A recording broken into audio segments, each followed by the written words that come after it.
Brought you by UTL solar 78,000కు subsidy పొందండి. సబ్సిడీతో యూటీఎల్ ఆన్ గ్రిడ్ సోలార్ సిస్టమ్ ను ఇన్స్టాల్ చేసుకోండి. నాయకులు అధికారులు మనోళ్లే అన్న ధీమానో ఎవరేం చేస్తారులే అన్న ధైర్యమో కానీ అక్రమార్కులు ఎర్ర రాయిని యథేచ్ఛగా దోచేస్తున్నారు. ఎలాంటి అనుమతులు లేకుండా సహజ సంపదను దోచుకెళ్తున్నారు. జహీరాబాద్లో ఎర్ర రాయి తవ్వకాలు ఏ రేంజ్లో జరుగుతున్నాయో ఒకసారి మీరే చూడండి. కోట్ల రూపాయల ఖనిజ సంపద, అక్రమార్కుల ఇష్టారాజ్యం. అనుమతులు లేవు, అడ్డంకులు లేవు, తవ్వుకున్నోళ్లకు తవ్వుకున్నంత. దళారుల పాలవుతున్న ఎర్ర బంగారం.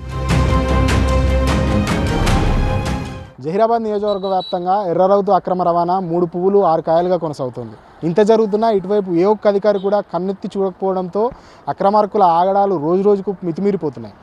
జహీరాబాద్లో జరుగుతున్న ఎర్రరౌతు అక్రమ రవాణాపై టీవీ9 స్పెషల్ స్టోరీ. ఎర్రరాయి నిక్షేపాలకు ప్రసిద్ధి జహీరాబాద్. ఎలాంటి అనుమతులు లేకుండా కోట్ల విలువైన ఖనిజ సంపదను తవ్వుకుని తరలిస్తున్నారు కొందరు అక్రమార్కులు. ఎర్రరాయిని తవ్వి కర్ణాటక, మహారాష్ట్రకు తరలించి సొమ్ము చేసుకుంటున్నారు. అక్రమంగా సాగుతున్న ఈ దందాతో ప్రభుత్వ ఆదాయానికి భారీగా గండిపడుతోంది.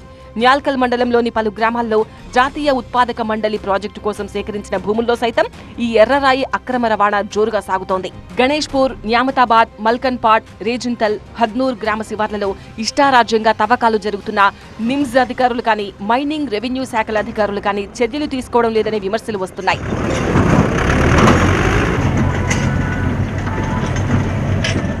వ్యవసాయానికి అనుకూలంగా లేక రైతులు బీడుగా వదిలేసిన భూముల్లో సైతం అక్రమ తవ్వకాలు జోరుగా సాగుతున్నాయి.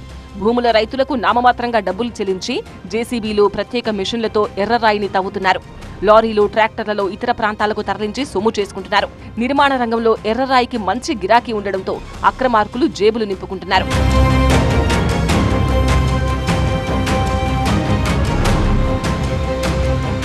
జహీరాబాద్ నియోజకవర్గ పరిధిలోని మొగుడంపల్లి, న్యాల్కల్, కోహీర్ మండలాల్లోని 100 ఎకరాల్లోని అటవీ, అసైన్డ్ భూములతో పాటు పట్టా భూముల్లో కూడా నిత్యం ఎర్రరాయిని దోచేస్తున్నారు. ఈ 2 మండలాల్లోని తండాలు, గ్రామాల్లో ఎర్రరాయి క్వారీల దందా కొనసాగుతోంది. ఎర్రరాయిని బయటికి తీయడానికి రేయింబవళ్లు తవ్వకాలు జరుపుతున్నారు అక్రమార్కులు. కరెంటున్నంతసేపు అక్రమంగా వాడుకోవడం, ఆ తర్వాత జనరేటర్లు వాడుతూ పనులు కొనసాగిస్తున్నారు. ప్రభుత్వ నిబంధనలకు పాతరేసి 200కు పైగా ఎకరాల్లో తవ్వకాలు జరుగుతున్నాయి. బహిరంగ మార్కెట్లో ఒక్కో రాయికి 15 నుంచి 20 చొప్పున అమ్ముతున్నారు. నిత్యం 15 నుంచి 20 లారీల మేర రాయిని తరలిస్తున్నారు. నెలకు 20 లక్షల రూపాయల దాకా సంపాదిస్తున్నారు. జహీరాబాద్ నియోజకవర్గ వ్యాప్తంగా ఎర్రరౌతు అక్రమ రవాణా అనేది జోరుగా సాగుతోంది. ఇది ఏదైతే ఉందో ప్రస్తుతం మనం అదే ప్రాంతంలో ఉన్నాము. ఒక్కసారి విజువల్స్లో మనం చూస్తున్నాము. ఇదంతా కూడా సహజ సంపద, జెన్యూన్గా వచ్చేటటువంటి రౌతునంతా కూడా ఇక్కడ ఉన్నటువంటి కొంతమంది అక్రమార్కులు ఒక మాఫియాగా ఏర్పడి ఈ రౌతునంతా కూడా తీయడం జరుగుతుంది. ఎట్లాంటి అనుమతులు లేకుండా తవ్వకాలు చేస్తున్నారు. తవ్వకాలు చేసిన తర్వాత అటు తెలంగాణ, కర్ణాటక, మహారాష్ట్ర ప్రాంతాలకు ఎక్కువగా ఈ రౌతును అమ్ముతున్నారు. ప్రస్తుతం మనం చూస్తున్నటువంటి విజువల్స్లో రౌతు కనిపిస్తుంది మనకు. ఈ రౌతునంతా కూడా ఇప్పుడు ఏదైతే ఈ ఖాళీ ప్లేస్ ఉందో ఈ ఖాళీ ప్లేస్ నుంచే తీశారు. దాదాపు ఇట్లా జహీరాబాద్ నియోజకవర్గ వ్యాప్తంగా చాలా చోట్ల ఇట్లా జరుగుతుంది. దాదాపు 50 నుంచి 100 ఫీట్ల లోతు వరకు తవ్వకాలు అయితే జరుగుతున్నాయి. విజువల్స్లో మనం చూస్తున్నాం, క్లియర్గా రౌతు కనిపిస్తుంది. ఇదంతా కూడా తవ్వకాలు జరిగిన తర్వాతటువంటి ప్లేసు.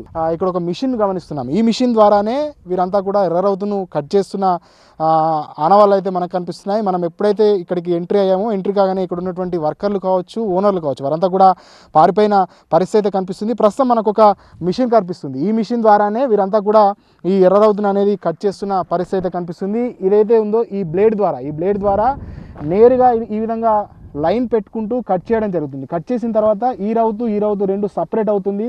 వారికి ఏ వరకు అయితే సైజు కావాలో ఆ సైజు వరకు ఈ విధంగా పూర్తిగా కట్ చేస్తారు. కట్ చేసిన తర్వాత ఇక్కడ నుంచి ఈ రౌతు ఏదైతే ఉందో ఒక్క రౌతు దాదాపు 20 నుంచి 30 రూపాయల వరకు ఈ రౌతు ధరనైతే ప్రస్తుతం ఉంది. విజువల్స్లో చూస్తున్నాం, కొంతమంది వ్యాపారులు అక్కడ ఉన్నారు. టీవీ9 వచ్చింది ఇక్కడికి అని తెలియగానే వీరంతా కూడా పనులన్నీ ఆఫ్ చేశారు, మిషన్ ఆఫ్ చేశారు. ఇక్కడ ఉన్నటువంటి ట్రాక్టర్లను తరలించిన తర్వాత ఆ దూరంగా ఉండి అబ్జర్వ్ చేస్తున్నటువంటి పరిస్థితి అయితే మనకు కనిపిస్తుంది. సో చాలా వరకు ఇట్లాంటి దందాలు అయితే ఇక్కడ ఎక్కువగా జరుగుతున్నాయి.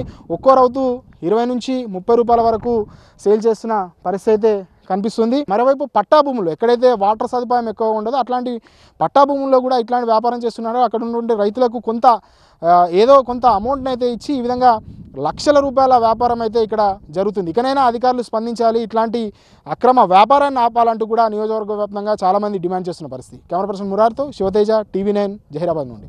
ఎర్రరాయి వ్యాపారులు పోలీసులకు మామూళ్లు ఇస్తున్నట్టు టీవీ9 నిఘాలో బయటపడింది. 3 నెలలకోసారి పోలీసులకు లంచం ఇస్తామని దర్జాగా చెప్తున్నారు వ్యాపారులు. ఒక్కరు 2000 రూపాయలు అంటే మీరు ఎంతమంది ఉంటారు మొత్తం? 40 మంది. బండి అవి ఎన్ని కలిసి చేసేతో 30 అంటే 30 మంది మనిషి 2000 వేసుకున్నా ఎంతైతే? అదే 60,000 అయితే 60,000 80,000 అయితే అన్న. అంటే నెలకి ఇస్తారా ఇక పోలీసు వాళ్ళకి వచ్చినప్పుడు? నెలది ఉండదు, ఒకేసారి ఇచ్చేస్తే 3 నెలల వాళ్ళు డిస్టర్బ్ మళ్ళా ఊళ్ళో తర్వాత మళ్ళీ అవన్నీ పడుతుంది. ఇదే పరగా ఇక అదే ఉంటుంది కదా. చూసారుగా నవ్వుతూ అధికారులకు లంచాలపై ఎలా సమాధానం ఇస్తున్నాడో. ఎర్రరాయి వ్యాపారం 3 పువ్వులు 6 కాయలుగా సాగుతోంది అనడానికి ఇంతకన్నా నిదర్శనం ఏం కావాలి? సాధారణంగా ప్రభుత్వ పట్టాభూముల్లో ఎర్రరాయి తవ్వకాలు జరపాలంటే తహసీల్దార్ కార్యాలయం, మైనింగ్ శాఖ నుంచి ఎన్ఓసి ఉండాలి. కానీ ఈ నిబంధనలు ఎక్కడా అమలు కావడం లేదు. ప్రశ్నిస్తే దాడులకు తెగబడే పరిస్థితులు ఉండడంతో అధికారులు కూడా పట్టించుకోవడం లేదు. మన జహీరాబాద్ నియోజకవర్గంలోని న్యాల్కల్ మండలంలో గణేష్పూర్ మరి న్యాంతాబాద్ డప్పూర్ ఆ ప్రాంతంలో ఈ ఎర్రరాయి ఖనిజ సంపద ఏదైతే ఉందో ఇది కర్ణాటక, మహారాష్ట్ర ప్రాంతానికి ప్రతిరోజు కొన్ని లక్షల కోట్లలో ఎగుమతి జరుగుతుంది. అయినప్పటికీ కూడా ఇక్కడ ఉన్నటువంటి సంబంధిత అధికారులు ఇంకా మొద్దు నిద్రలో ఉన్నారు. వెంటనే అధికారులు స్పందించి వీళ్ళపైన తగు చర్యలు తీసుకొని ప్రభుత్వ ఖజానాకు ఒక ఆదాయం వచ్చే విధంగా చేయాలని చెప్పేసి నేను రైతులు మరియు జహీరాబాద్ ప్రాంత ప్రజల పక్షాన నేను అధికారులకు విజ్ఞప్తి చేస్తున్నాను. కాసుల పంట పండిస్తూ కోట్లలో ప్రభుత్వ ఆదాయానికి గండి కొడుతున్న సంబంధిత అధికారులు మాత్రం నిమ్మకు నీరెత్తినట్టు వ్యవహరిస్తున్నారు. ఎర్రరాయిని దోచేస్తున్న దళారులు, వ్యాపారులపై ఇప్పటికైనా చర్యలు తీసుకోవాలని కోరుతున్నారు జహీరాబాద్ ప్రజలు. Brought you by UTL solar. 78,000కు సబ్సిడీ పొందండి. సబ్సిడీతో యూటీఎల్ ఆన్ గ్రిడ్ సోలార్ సిస్టమ్ ను ఇన్స్టాల్ చేసుకోండి.